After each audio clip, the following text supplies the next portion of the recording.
अल्लाह पाक कि हाँ तेरी शिकायत लगा दी है, गलत हो जाएगा, जलील हो जाएगा इंशाल्लाह ताला। काबे के सामने खड़े होकर एक खातून शुफ सरकार को बददुआ दे रही है। 24 तोले सोना, एक घड़ी, 8 लाख रुपया वापस कर। दे देते हैं, उधर रखा हुआ है, इधर मौजूद नहीं है। मैं फोन करती रही हूँ, इसने मेरी कॉल अटेंड नहीं की। 8-9 माह से इसने मेरा नंबर ही ब्लॉक कर दिया। इसने दम किया, घर आई हूँ, लेकिन कोई फर्क नहीं पड़ा। इसकी वो जो लड़कियां इसने छोड़ी होती हैं लेडीज वाले तरफ, वहां पे वो कहती हैं जी आप दम ना गिने, 7 दम पे आए, 7 पूरे हो गए। तो मैंने कहा जी मुझे तो आराम नहीं आया। उन्होंने कहा जी आप दम गिनती हैं कि इतना ये 7वां चक्कर है इसलिए आपको आराम नहीं आया। बेटा मैंने अंदर जाना, क्या अंदर होता है, चीखों की आवाजें क्यों आती है? जी आंटी इस तरह हमें शहरी ने पकड़ा हुआ था, बाजू पीछे लड़कियों को उनके दोनों हाथ पकड़े हुए पीछे कमर के साथ लगा दिए। तो हमें ऐसे ऐसे करके दबा रहा था शहरी। लाइटें ऑफ थी जी, चक्कर लगाए अंदर। अल्लाह जानता है कोई शैतानी तस्वीरें हैं, तो शैतानी अमलियात हैं, ये इंसान को देखने नहीं देते। जिसके पास माल है उसका माल लूट लिया, जिसके पास माल नहीं है उनकी ये इज्जतें लूटते हैं। उधर मैंने लड़कियों को इनके शिकंजे में देखा। अल्लाह जो है ना दिखा दे कि ये शैतान है, शर पसंद है, एक लुटेरा है, बहरूपिया है, ये क्रिमिनल इंसान है, ये एक गैंग है। डेली सोशल पाकिस्तान में खुशामदीद। मैं हूं इमरान अली खान। काबे के सामने खड़े होकर एक खातून शुफ सरकार को बददुआ दे रही है कि अल्लाह तुम्हें जलील कर देगा। मैं सैयद जादी हूं, मेरा तुमने सोना खाया है, मेरा पैसा तुम हड़प कर गए हो, अल्लाह तुम्हें पूछेगा, अल्लाह तुम्हें इस दुनिया में भी रुसवा करेगा और आखिरत में भी रुसवा करेगा। सईदा नाइला साहिबा हमारे साथ मौजूद हैं और सैयद जादी हैं। इनका कहना है कि 24 तोले सोना, 36 तोले चांदी, 10 लाख रुपया मेरा नगद जो है वो अमानत के तौर पर शुफ सरकार के पास मौजूद है। ये अमानत के तौर पर उनके पास कैसे क्या, इनसे जानते हैं। अस्सलाम वालेकुम। वालेकुम सलाम। ये 36 तोले चांदी, 24 तोले सोना, 10 लाख रुपया नगद, ये आपने शुफ सरकार को क्यों दिया? ये अमानत है उसके पास। मेरे घर में मसाइल चल रहे थे तो मैंने इसे बताया कि मैं अपने छोटे बच्चों के पास यूके जा रही हूँ, तो आपसे दम करवाती हूँ, घर जाती हूँ, फिर वही कुछ होता है, तकलीफें होती हैं, लड़ाइयाँ होती हैं घर में, तो आपके दम से आराम नहीं आ रहा। जो आप बत्तियाँ देते हैं कि ये दुखाएं, वो भी सारा कुछ करते हैं, आराम नहीं आ रहा। तो मैं अपने छोटे बच्चों के पास जा रही हूँ। तो इसने मुझे पूछा, इसने और अरसलान जंजवे ने, कि आप अपनी प्रॉपर्टी इधर छोड़ के चले जाएंगे? तो आपने तो क्या मैं उधर ही रहूंगी? तो मैंने कहा प्रॉपर्टी कोई नहीं, मेरी तो प्रॉपर्टी सिर्फ मेरा जेवरात है वो लॉकर में पड़े हैं, पैसे हैं वो बैंक में पड़े हैं, तो वो तो महफूज है। कहता है कि आप ना वो अपना लेके आए मेरे पास, वो सिस्टम लगवा देंगे, या अरसलान आपके पास आ जाता है, या शहरी आपको लेने आ जाता है घर पे। तो मैंने कहा ना कि मैं अकेली कैसे लेके आऊँ इतनी अमाउंट पैसे और जेवर, मैं तो घबरा जाऊंगी। कहते हैं शानी आपको लेने आ जाता है, शहरी को भेजने लगा। मैंने कहा नहीं इसको ना भेजो, अरसलान जंजवे को भेज दिया और मैं लेके गई हूँ। तो इसने कहा जी सईदा इस पे लॉकर से मैंने निकलवाया अपना गोल्ड सारा, पैसे बैंक से मैंने HBL से निकलवाए। उसने कहा कि सिस्टम लगाना है, कड़ा लगाना है, तो 2-3 दिन लगेंगे पढ़ाई करने पे, अगर आप रुक सकती हैं तो रुक जाए। मैंने कहा इधर मैंने नहीं रुकना, मैं दोबारा आ जाऊंगी। तो ये किसने कहा रुक जाने को? खतीबू ने। और जो अरसलान जंजवा था बस वो खड़ा हुआ था पास, ये बैठा हुआ था, इस तरफ ये बैठा हुआ है, इधर मैं बैठी हुई थी सामने। तो मैं 2-3 दिन बाद गई हूँ। तो ये मैंने कहा जी मुझे मेरा सामान वापस करें। देते हैं एकदम से ये इस तरफ चला गया। वहां जाके इसने वो अरसलान को फोन किया, जंजवे को। वो आया, जब मैं वापस 3 दिन बाद लेने गई तो वो आया भागता हुआ, नीले शीशों वाली बिल्डिंग से निकल के आया। माँ जी क्या हुआ? उस तरफ की जो जुबान है, बेजी क्या हुआ? मैंने कहा मेरा ना सामान वापस करो, मैं लेने आई हूँ। वो उधर रखा हुआ है, अभी काम मुकम्मल नहीं हुआ, सिस्टम लगना है, आप क्यों परेशान है? मैं आपका बेटा हूँ ना, अपनी वो लैंग्वेज में मैं आपका पुत्र हूँ ना, मुझे आप बेशक मार लें, ये कर लें, आपको इतबार क्यों नहीं आ रहा मेरे पे? तो उधर मैं खतीबू की तरफ देखा मैंने, तो वो भी देख रहा था कि ये दो बात हो रही है, ये टाल रहा है। ये मेरे हाथ नहीं आए, टाल मटोल करके ये ऐसे करके इसने मुझे छुप किया और चला गया गाड़ी में बैठा। सुबह हो गई थी ये तकरार करते कि मेरा सामान मुझे दो वापस, तो नहीं दिया। दोबारा मैं ईद के बाद गई हूँ लेने। इस बंदे ने दे देते हैं, उधर रखा हुआ है, इधर मौजूद नहीं है। ये तो मैंने कहा कि मुझे तो अभी चाहिए। वो अरसलान को कहे कि ला दो, अरसलान कहे कि उधर रखा हुआ है, यहाँ पे आस्थाने पे मौजूद नहीं है। इस तरह इन्होंने आए शाए बाएं कर दिया। मैं नाराज होकर बैठ गई, फोन करूं भेज दो, भेज रहे हैं।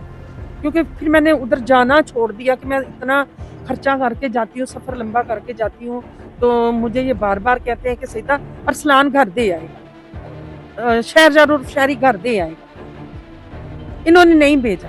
उसके बाद मैं उम्रे पे चली गई हूँ। वहां जाके मुझे गुस्सा आया, तो मैंने ना वीडियो बयान रिकॉर्ड अपना किया कि अल्लाह तुझे दुनिया में भी जलील करेगा, दिन महशर भी तू जलील होगा, अमानत है मेरी वापस करेगा, तू यहाँ दुनिया में कर दे तो इसमें ही तेरा बचा हो जाएगा। लेकिन इसने वो वीडियो बयान सुन के भी मेरा कुछ वापस नहीं किया। अब मैं फोन करती रही हूँ, इसने मेरी कॉल अटेंड नहीं की। 8-9 माह से इसने मेरा नंबर ही ब्लॉक कर दिया। सारे नंबर इसके मेरे पास है। इसका जो पर्सनल नंबर है, जो इसकी पॉकेट में फोन होता है, वो मेरे पास है। वो 8-9 माह हुए हैं इसने ब्लॉक किए। मेरे ये सारे वॉइस मैसेज सुनता है लेकिन कोई जवाब नहीं दे रहा। आपका राब्ता कैसे हुआ था इनके साथ? कब से जाना शुरू हुई थी आप इनके पास? मैं 2012 में गई। मुझे छोटे छोटे बच्चे थे तो शुगर की बीमारी किसी ने बता दिया। वो किसी ने कहा जी दम करवाएं। एक औरत मिली, मियाँ बीवी थे वो, उन्होंने कहा जी एक पिंडी में पीर है, वो दम करता है तो एक बीमारी का आराम आ जाता है। मैंने कहा और क्या चाहिए, दवाइयाँ नहीं खानी पड़ेंगी। तो उनके बताने पे मैं पिंडी गई हूँ, इसके बिलावड़ा वाले आस्थाने पे। इसने दम किया, घर आई हूँ, लेकिन कोई फर्क नहीं पड़ा। इसकी वो जो लड़कियां इसने छोड़ी होती हैं लेडीज वाले तरफ, वहां पे वो कहती हैं जी आप दम ना गिने, 7 दम पे आए, 7 पूरे हो गए। तो मैंने कहा जी मुझे तो आराम नहीं आया। उन्होंने कहा जी आप दम गिनती हैं कि इतना ये 7वां चक्कर है इसलिए आपको आराम नहीं आ रहा। 7 पूरे हो गए, फिर जी चल सो चल। फिर उधर बिलावड़ा में एक कमरा है काला सा, दरवाजा बाहर से बंद करते, लाइटें ऑफ कर देते हैं, उसमें अंदर पता नहीं क्यों चक्कर लगाती है। वो लोगों के पानी डाल डाल के, मुझे तो टच नहीं किया, लेकिन जो लड़कियां थी 15-16 साल की होगी, 2 बहनें और एक भाई, उनका जो मैंने हशर देखा, मैंने बेटा मैंने अंदर जाना, क्या अंदर होता है, चीखों की आवाजें क्यों आती है? जी आंटी इस तरह हमें शहरी ने पकड़ा हुआ था, बाजू पीछे लड़कियों को उनके दोनों हाथ पकड़े हुए पीछे कमर के साथ लगा दिए। तो हमें ऐसे ऐसे करके दबा रहा था शहरी, और कहता था, बातें पूछ रहा था उनसे। तो मैं मिर्ची आंखों में डाल दूंगा, साथ में हमें हमारी तलियों में ना ऐसे ऐसे करता था। तो हम चुप रही। तो मेरा भाई, उसे भी ये दबाते होंगे, क्योंकि एक बाबा जाता था मुर्तजा, गुलाम मुर्तजा, जिसने इसके खिलाफ इंटरव्यू दिया कि वो नीले शीशों वाली जो इमारत है आस्थाना है, वो बाबे गुलाम मुर्तजा, इसका खलीफा वो बना हुआ। वो भी जब उसने देखा कि ये करप्ट बंदा है, ये लड़कियों को टच करता है और लोगों की चीजें शिकायतें आनी शुरू हो गई थी और इस तरह करता है, तो उस बंदे ने भी इंटरव्यू इकरार को दिया हुआ है कि ये अच्छा इंसान नहीं है, ये लूज करैक्टर है और इसके पास काला इल्म है। वो तो इंसान होता ही नहीं है ना, नापाक होता है वो। उसे पता चल गया, वो हट गया। जब मुझे उन लड़कियों ने बताया, मैं अंदर गई हूँ, शहरी ने मेरे हाथ नहीं पकड़े, ना ही उसने मुझे कोई पानी डाला मेरे मुंह पे। लाइटें ऑफ थी जी, चक्कर लगाए अंदर। अल्लाह जानता है, कोई शैतानी तस्वीरें हैं, तो शैतानी अमलियात हैं, ये इंसान को देखने नहीं देते, चक्कर लगवाते हैं। वो मुझे मायूब लगी। तो उसके बाद जो है ये इसका शानी, वो जो लड़का है जो इसके काले धंधों में शामिल है, जिशान उर्फ शानी, जो यूके भाग गया हुआ है, वो इसके सब का, वो मुझे मैसेज करता था, वो मुझसे पैसे मंगवाता था। उसने अपने अकाउंट नंबर भेजे, कभी 45,000, कभी 65,000। टोटल में गई हूँ 10 साल। एंड वाले साल जो है ना, एंड वाला साल, वो किस मत में पैसे मांगता था आपसे? जी हजरत ने कहा है, सरकार ने कहा है, खतीबू को सरकार बोलते थे। सरकार ने कहा है कि सईदा से कहे कि 5 देगों के पैसे दे दे। मैंने कहा इतना 5 देगों के कितने बनते हैं? इतने बनते हैं 70,000। इन्होंने फिर मांगा मुझसे, फिर मैंने इनको 65,000 दिया और रिसीव करने वाला खतीबू खुद है। ये जो उसने चबूतरा सा बनाया हुआ वहां खड़े हुए इसने रिसीव किए सर्दियों के दिन पे 45,000 इसको दिया। मतलब इस तरह अमाउंट जो मैंने सदके खैरात दिए हुए हैं ना, बात सुने, जो मैंने सदके खैरात दिए हैं ना अपने बच्चों की जानों के सर के सदके, वो नहीं, वो मेरा तकाजा नहीं है। वो तो हिसाब करें फिर तो बहुत करोड़ों तक जाती है। आप चाहती क्या हैं? चाहती मैं ये हूँ कि जो मेरी अमानत है ना, सदके खैरात गिफ्ट जो इसने मांग के लिए मैं सईदा को गिफ्ट क्या क्या दिया हुआ है आपने? उसका तो हिसाब ही नहीं है। माल रोड से आपको नहीं पता कितने महंगे सूट मिलते हैं, 20,000 से वो स्टार्ट होते हैं। आप सूट लेकर देती थी इनको? सूट लेके दिया, मिठाइयाँ, फ्रूट लेके जाए, गले में जो पैसे डालते हैं वो लेके जाए। उनकी 10,000 20,000 का एक सूट होता। फिर ये इन्होंने अकीदत मुझसे थी? शूज मंगवाए। ये अकीदत थी या अपनी मर्जी से आप कर रही थी? उनकी मर्जी से हो रहा है। मेरी अकीदत डिमांड करते थे और जो ना लेके जाए फिर जादू करते थे। तकलीफ होती थी घर में, लड़ाइयाँ, क्योंकि काला इल्म वाला बंदा जो होता है वो मुसलमान नहीं होता। इसके पास काला इल्म है, इकरार पता नहीं क्यों नहीं दुनिया को बता रहा। मैंने तो हर बंदे को मेरा दिल करता है कि अल्लाह जो है ना दिखा दे कि ये शैतान है, शर पसंद है, एक लुटेरा है, बहरूपिया है, ये क्रिमिनल इंसान है, ये एक गैंग है। इसके जो वो 7 लड़के हैं उससे नीचे भी हैं। ये जो 4 लड़के ना, ये बंदियां और बंदे घेर के लाते हैं इसके लिए। वो जांचते हैं पहले इनके पास क्या हो सकता है। जिसके पास माल है उसका माल लूट लिया, जिसके पास माल नहीं है उनकी ये इज्जतें लूटते हैं। उधर मैंने लड़कियों को इनके शिकंजे में देखा और खतीबू जिनकी लड़कियों की माएँ लेके आती हैं कि इनकी शादियां हो जाए, उन लड़कियों को वो उधर फ्रीज कर लेता है। अपने आगे पीछे वो परियां बन के फिरती हैं, इसके आगे पीछे मेकअप और अबाएं ये वो चमचमाते और सरकार, ये सारा कुछ उधर होता है।